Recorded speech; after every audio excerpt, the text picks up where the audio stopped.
Hello and welcome to another Java MTA video. In this video we're going to be talking about how we override a method. As always, I tell you the key information you need to know as quickly as possible, and then we look at some examples and I ask you questions for you to try and cement the information. So let's have a quick look at the key information for overriding a method. So the most important thing that we need to cover when talking about overriding is that it's used in inheritance. If you don't understand what inheritance is and how to use it, then you must watch the video or must watch my video or a video on inheritance. And you can see that in the link in the video. Now, if you understand inheritance, if you imagine we have an animal superclass and we have a method within that animal superclass, and then if we create a number of subclasses, maybe one with lion, one with panther, hyena, well, they're all going to have the same behavior in their movement. They're all going to use their forelegs to move, and the behavior is going to be the same. Now, let's say you have another animal subclass, and this is about a bird. Now, this movement will be different than the movement from the subclass.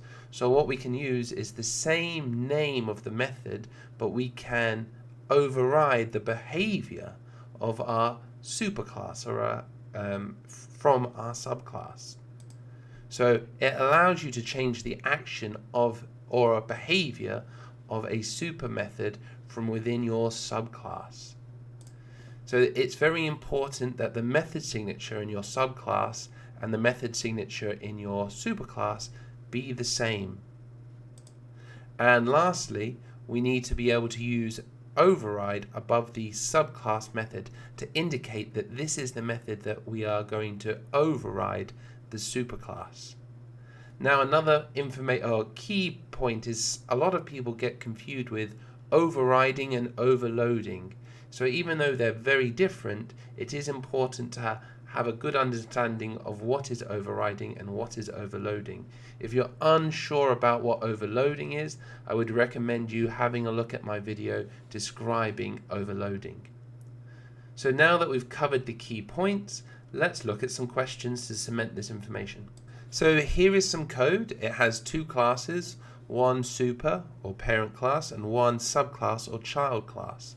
So what I would like you to do is I would like you to tell me which one you think is the superclass, how do you know, and which class is the subclass, how do you know, and then what method is overwritten, and then looking at this code, what will be outputted. So hopefully you've stopped the video and answered these questions. Let's have a look. So we know that we know which one's the superclass and the subclass based on this information. So what we're saying is this class is going to extend these behavior or these methods from this class, this AND class. Okay, so we're extending this into the subclass. So the class duck is the subclass, and the class AN is the superclass. What method is overridden? So if you look here, we can see that the method signature for line 16 and the method signatures for line 13 is the same. We can also see the keyword at override. So this method is overwritten. So if we use this code now, if we call this method, it will not print out or execute this code. It will execute this code. So if we look at the code here, in the first line here, we're creating a new instance and we're calling it Fred. Now this instance is creating from the class duck. And if we look here, Fred.breathe, if we look at this one, we don't have a method here, but the parent class or superclass has the method. So what will happen is it will print out I breathe air, because this is looking at, it goes into this class and then goes up to the superclass and executes the parent or the superclass method. If we look at here, we say Fred.move, we look at, it goes into this class and we can see that this method here has been overridden, or it has override the superclasses method. So this one will say I move by using my wings instead of saying I move by using my legs. So now we're going to have a look at some more advanced code, and I'm going to ask you some similar questions to see if you've got that understanding. Okay, so this is similar code from what we've seen, but there's a number of errors in it. So stop the video and see how many errors you can see. Do remember the information we've said, and also bear in mind the access modifiers that we've been talking about throughout this series. So stop the video and see how many of these questions you can answer. So hopefully you've stopped the video. Let's have a look.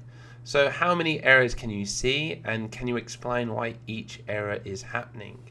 Okay, so here is the first error. You can see it. Now we have this keyword override on line 2.